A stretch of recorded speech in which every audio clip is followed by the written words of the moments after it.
في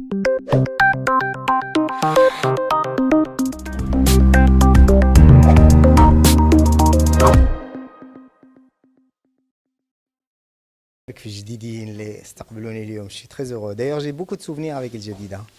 Ah oui, je ne l'ai pas raconté. Hein. Quand j'étais gosse, je venais à Hôtel Marhaba. 10 ans aussi. J'avais 10 ans, je venais à Hôtel Marhaba. Ouais. Avec un Allemand qui m'a servi de parrain et de père, parce que mon père n'était pas là. Et donc, je venais à Hôtel Marhaba. C'était quelques années merveilleuses de ma vie. Hôtel Marhaba était magnifique. Il y avait une piscine exceptionnelle. Et bon, il y avait des arbres géants. Donc, je me souviens, il y avait on voyait énorme. Et voilà, donc j'ai gardé des souvenirs extraordinaires. Je suis venu voir la citerne basilique quand j'étais gosse, le port, la cité portugaise. Donc tout ça. Ah ben bien sûr, après ça a changé. Non, El Jadida est une ville qui a beaucoup changé. Franchement. Vous voulez la vérité? Non, non. Je préfère El Jadida avec son cachet authentique, avec le El Jadida d'il y a 30-40 ans. Ah, il y avait un cachet, il y avait une âme, il y avait un esprit, il y avait un véritable concept de cité petite. Là, c'est la petite ville par excellence où il y avait un véritable travail architectural. Et puis cette ville avait une âme reposante. Quand on arrivait à El Jadida, on arrivait à un havre de paix. On arrivait à un moment dans une ville et on vient se reposer. Et on sortait de Casablanca qui est déjà devenue infernale. Mais aujourd'hui, El Jadida n'a plus ce qu'elle avait avant. La preuve, un hôtel magnifique comme Marhaba qui tombe en ruine, c'est malheureux. Alors que c'est une ville qui a énormément d'atouts humains, d'atouts architecturaux, d'atouts historiques. Elle devrait jouer sur ces atouts-là. Elle devrait être l'une des plus grandes vitrines touristiques du pays. Ce n'est pas le cas. Tout comme Azmour à côté. Ce n'est pas le cas. Et moi, j'arrive pas à comprendre. Monsieur, pour votre livre, vous essayez de faire connaître le Marocain sauvage? Non, pas du tout. Je veux la vérité, je veux raconter. Moi, je n'ai aucune prétention. Je veux raconter. Moi, je raconte ma vie.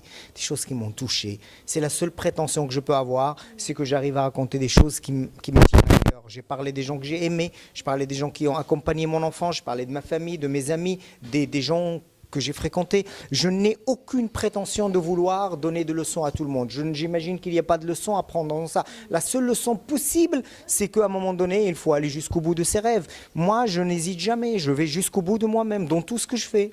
Alors, la deuxième question, monsieur, c'était... Pas de monsieur, s'il vous plaît. Moi, je m'appelle Abnar Najib, je suis monsieur de rien. Alors, pour le territoire de Dieu... Les territoires sont nombreux. Alors, de quel Dieu vous parlez? De quel Dieu? Ah, je ne sais pas, chacun de nous a son Dieu, chacun de nous forge sa divinité à sa mesure. Elle se trouve que le Dieu dont je parle, avec ses multiples territoires, est un Dieu absent, est un Dieu que je cherche, est un Dieu que j'aimerais rencontrer, que j'aimerais retrouver, parce que j'ai beaucoup de questions à lui poser. Je le dis, je le répète toujours, j'ai été amoureux de Dieu. Pas un amour incommensurable, comme on aime une femme, non, mais un amour. Je lui trouve énormément de sympathie. Il se trouve que ce n'était pas réciproque. Il y a une coupure entre nous. J'ai essayé de faire la paix, j'ai essayé de... Je trouve que non, j'aime ce rapport de conflit entre nous, mais ce n'est pas un rapport de haine ou de rejet, c'est un rapport de questionnement permanent. Et je crois que ça m'aide à vivre, d'avoir cette capacité d'entrer en dialogue, d'entrer en confrontation et de poser certaines questions, même sans je les pose. C'est ce Dieu-là dont je parle. Qu'est-ce que vous pouvez dire aux gens qui vous ressemblent dans leur recherche? Des gens comme moi, je ne sais pas. Moi, la vérité, je n'aime pas donner de leçons aux gens. Je n'aime pas donner de leçons aux gens. Par contre, tout ce que je peux dire aux gens, n'importe qui que je rencontre aujourd'hui, un enfant, je pourrais le dire à ma fille, va jusqu'au bout de toi-même. Tout est possible.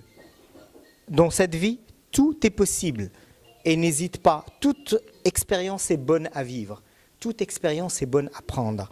Et quand ça va mal, parce que c'est là où tu apprends. Quand tu tombes, c'est très bien parce que le métier entre. Et si tu rates et si tu es tu apprendras beaucoup plus grâce à tes échecs. Souvent, les échecs sont des victoires. Donc, si j'ai un conseil à donner à n'importe qui, il faut toujours avoir confiance en soi.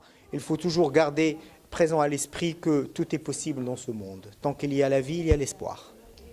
Merci à vous. Merci.